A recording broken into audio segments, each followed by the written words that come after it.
আহা! কি দুঃখজনক ঘটনা। প্রবাসী ভাইদের সব পুড়ে ছারখার। দেখেন রুমটার মধ্যে জিনিসের অভাব ছিল না। আ একটা আগুন লেগে পুরো স্বপ্নভঙ্গ হয়ে গেল। একটা প্রবাসী ভাইয়ের ১০,০০০ রিয়াল জমিয়েছিল, গিয়ে বিয়ে করবে। টাকাসহ অনেক বাঙালি ভাইয়ের পাসপোর্ট, জিনিস, আসবাবপত্র, মোবাইল মানে এভরিথিং সবকিছু, খাবারের হাঁড়ি-পাতিল সব পুড়ে ছারখার হয়ে গেছে। আল্লাহ তাআলা ওই ভাইদেরকে ধৈর্য ধরার তৌফিক দান করুক।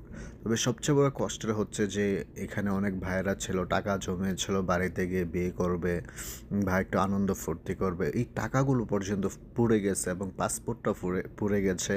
তাদের যে জিনিসগুলো ছিল সব পুড়ে ছারখার হয়ে গেছে। দুঃখজনক বিষয়। আল্লাহ তাআলা এই প্রবাসী ভাইদেরকে হেফাজত করুক, আমাদেরকে হেফাজত করুক। এক ভাই ঘুমিয়েছিল, সেও কিন্তু মারা যেত আরেক ভাই যদি তাকে ডাক না দিত। আল্লাহু আকবার! যাই হোক, যে মানুষের কিছু হয় নাই, ভাইরা ঘুমিয়েছিল, এইটাই সবচেয়ে বড় কথা। তবে তাদের যে আশা আকাঙ্ক্ষা ছিল আল্লাহ তাআলা যেন পূরণ করে। সবাই ওই ভাইদের জন্য দোয়া করবেন। আল্লাহ হাফেজ।